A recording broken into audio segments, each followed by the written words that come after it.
Bonjour, bienvenue dans la série sur la mécanique quantique. Donc nous étions arrivés au stade où nous nous posions la question, quel est le sens à attribuer à la question je suis dans ce monde, quelle probabilité ai-je de me trouver dans tel ou tel monde, ou quelle probabilité avais-je de me trouver dans ce monde? On avait déjà dit, en parlant des mondes multiples, qu'il y avait effectivement un sens à donner à cela. Je ferme les yeux, l'expérience se produit, il y a un split en deux mondes, et avant que j'ouvre les yeux, je n'ai pas encore regardé dans quel monde je me trouve. Il y a donc un sens à se demander quelle probabilité ai-je de voir tel résultat ou de me trouver donc dans tel monde. Donc si on a un split, un monde qui se split aléatoirement en différents mondes, pas aléatoirement, il y a un split automatique en différents mondes, par exemple deux mondes. Là, dans ce monde-là, le monde 1, je peux me demander quelle probabilité avais-je de me retrouver dans le monde 1. Pourquoi le monde 1? Et donc dans le 2, l'autre moi dans l'autre monde peut aussi se poser la même question. De même, un observateur extérieur voit deux mondes, deux moi-même, et donc peut dire, celui-là a une chance sur deux d'avoir raison, puisqu'il y a deux mondes. Et donc, on doit avoir, dans un tel cas, une chance sur deux de se retrouver dans tel ou tel monde. Mais en réalité, on sait que c'est faux. Ce n'est pas bon. Sauf dans le cas idéal où A et B, nos coefficients, nos amplitudes que nous avions utilisés, sont égales dont le carré est égal à 1,5. Une chance sur deux. Dans ce cas très particulier, ça marche, sinon ça ne marche pas. Par exemple, si on a avec nos expériences notre observable O, la séquence O1, O1, O1, O1, 4 fois O1, avec, disons, A carré égale 1 tiers. Dans ce cas-là, il va y avoir 16 mondes, on a donc une chance sur 16 de prendre le bon monde, et 1 tiers exposant 4 est égal à 1 sur 81, et donc c'est très différent. On ne peut pas se tromper, expérimentalement, on ne pourrait pas se tromper à ce point. Donc, ce raisonnement logique est faux. On a deux mondes, deux mois, c'est pas aléatoire, simplement le split est automatique, toutes les possibilités se réalisent, et donc si on regarde les mondes qui existent, on peut se demander quelle probabilité d'être dans tel ou tel monde, une chance sur deux si on a deux, de choisir un des mondes, mais ça ne marche pas. Donc, la question c'est pourquoi est-ce que ça ne marche pas? Pourquoi est-ce que ce n'est pas bon? Alors,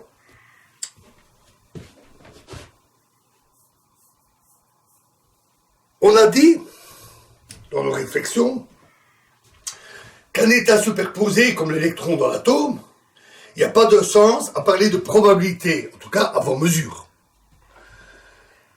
Et le split dans les mondes multiples se produit au niveau classique.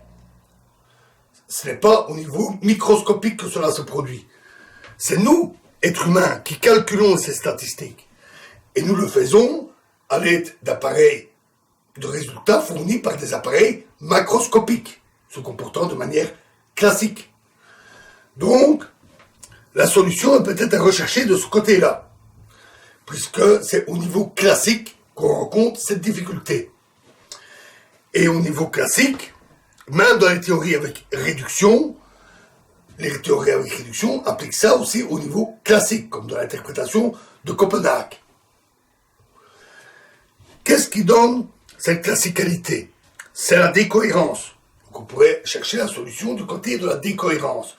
Celle-ci conduit à l'existence d'états robustes, peu perturbés par l'environnement et donnant des résultats classiques. Et ce sont ces états robustes que nous identifions à des mondes. D'où viennent les états robustes? Ils sont donnés par la matrice de densité réduite.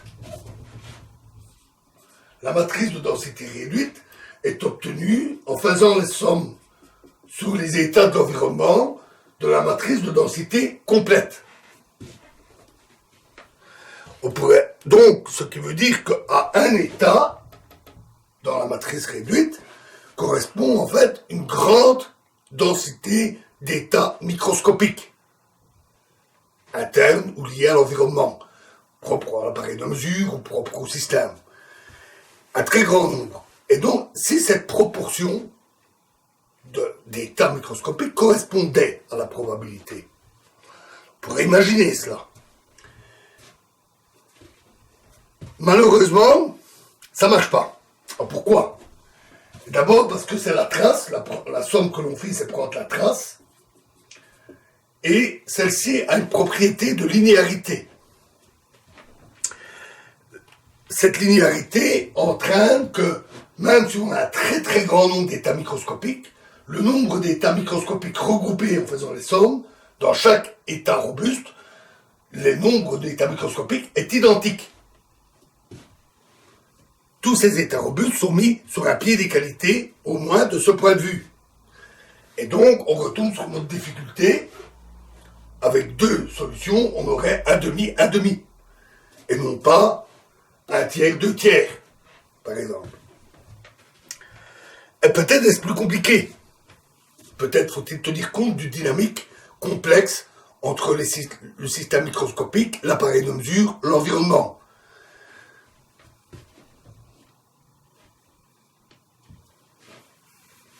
Mais, même avec une dynamique complexe, globalement, ça reste le même. On a toujours cette linéarité, qui d'ailleurs vient de la linéarité de la mécanique quantique, de l'équation d'évolution. Et donc, quoi qu'on fasse, on obtient toujours cette solution 1,5, 1,5. Alors peut-être que cette dynamique est complexe, et pas tout à fait comme on le croit. Peut-être qu'il faut modifier certaines choses, ce qui reviendrait à modifier la mécanique quantique. Mais on imagine mal comment dans une dynamique aussi complexe, on retrouverait par hasard les lois aussi simples que la règle de Born. D'autant plus que cette dynamique dépendrait des circonstances, de l'appareil, de l'environnement. On devrait obtenir des résultats extrêmement variables. Difficile d'imaginer comment ça peut arriver, et en plus on parle ici de modifier la mécanique quantique, ce que nous voulons éviter. C'est la mécanique quantique que nous voulons interpréter, et pas une théorie alternative.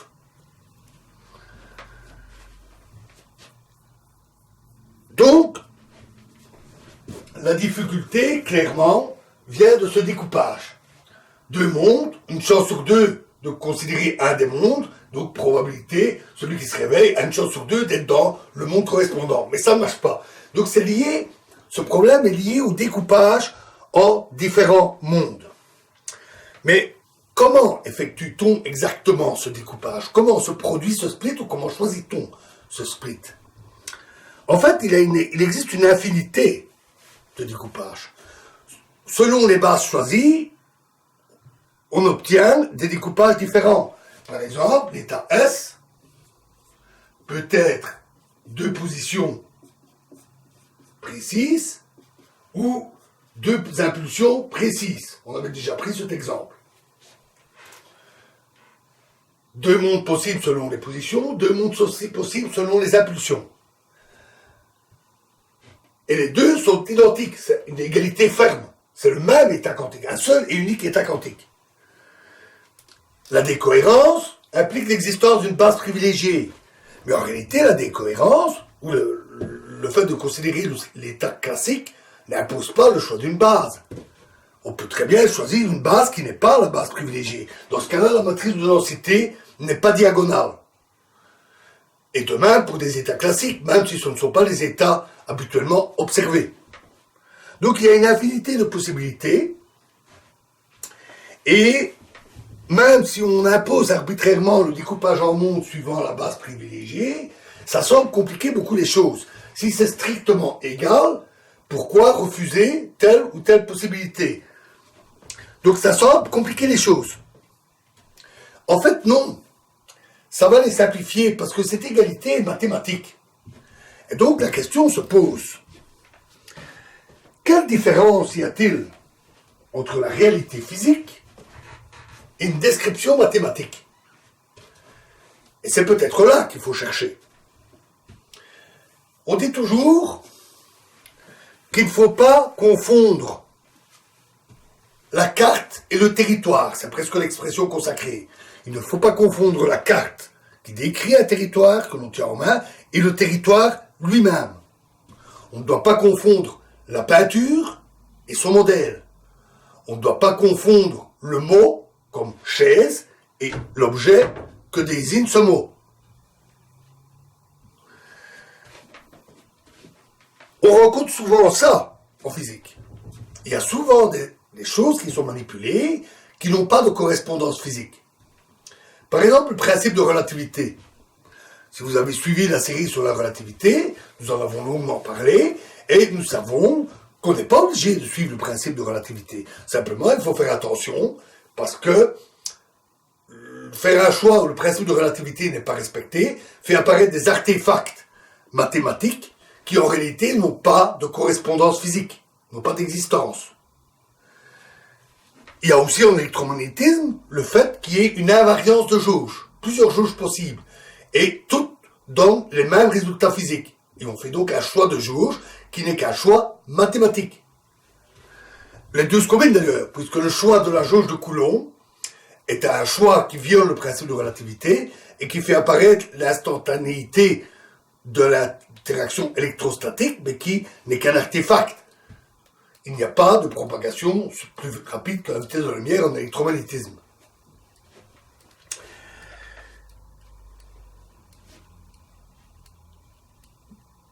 Donc, on effectue des choix arbitraires, mais en fait, non, ils ne sont pas tout à fait arbitraires. Par exemple, on va justement essayer d'éviter les artefacts de la théorie, que l'on pourrait confondre avec des phénomènes physiques réels. Par exemple, on va choisir de respecter le principe de relativité et choisir la jauge de Lorentz qui a le bon goût d'être relativiste. Ici, nous prenons les mathématiques dans un sens très large. Attention, ce n'est pas que des équations, des symboles mathématiques, c'est dans un sens très large de description, représentation, interprétation. Donc ce n'est pas nécessairement des symboles ou des équations, ça peut être aussi des mots. C'est donc tout ce qui est la modélisation du système physique, sa représentation, son analyse, sous forme de mots, sous forme d'équations aussi. C'est particulièrement important de se poser ce genre de questions quand les phénomènes physiques sont extrêmement exotiques, comme en mécanique quantique. Ils ne correspondent pas du tout à nos concepts classiques, et nous manquons souvent de mots ou de concepts classiques pour les décrire, parce qu'ils n'ont pas d'équivalent classique. Et donc, les descriptions peuvent être tournées de manière un peu particulière, interprétées de manière particulière, avec des mots qui sont issus de notre langage commun, et qui donc peuvent ne pas représenter directement l'objet physique lui-même. Donc il faut se poser les questions sur qu'est-ce qui est physique ou pas. Donc on doit toujours considérer, toujours, une interprétation comme étant une description purement mathématique, dans ce sens large. Ce n'est pas le système physique. C'est l'analyse qui doit dire, dans cette interprétation, voici les liens avec la physique, avec ce que nous pouvons à coup sûr décrire comme étant la réalité physique, les objets physiques, les phénomènes physiques. Et voici ce qu'il n'est pas. On a un indice fort. Si vous avez plusieurs manières de décrire un phénomène physique réel, bien défini, bien précis, et vous avez plusieurs manières de le décrire, dans ce cas-là, il est clair que le choix de la manière de le décrire fait partie de la description et est un choix mathématique au sens large. Et ce n'est pas nécessaire au besoin de décrire cet objet physique. On aurait pu choisir une autre description. Ça, c'est un indice fort. Et ici, nous avons ces aspects. on a plusieurs manières de décrire les choses. Par exemple, nous avons nos mondes, les mondes multiples, des composantes mathématiques dans l'interprétation des états relatifs. Nous avons les trajectoires browniennes, nous avons la réduction, tout ça pour toujours décrire la même chose. Les résultats définis obtenus lors des expériences. Je mesure la position d'un électron qui est dans un état superposé et je le trouve à un endroit précis, bien défini. Ce résultat défini, nous avons tenté d'expliquer de toutes ces manières. Et donc, le choix de ces différentes manières est purement arbitraire. Ça ne fait partie que de la description, c'est mathématique. Ça fait partie de l'habillage de l'interprétation pour donner sens aux choses. Par exemple, quand ceux qui n'ont pas été satisfaits de l'interprétation des états relatifs, la théorie nue, comme De Witt, ont rajouté un élément philosophique, une ontologie, qui est celle des mondes multiples. Donc force est de constater que cet habillage, ces mondes multiples, font partie de la description et que ce n'est pas la réalité physique.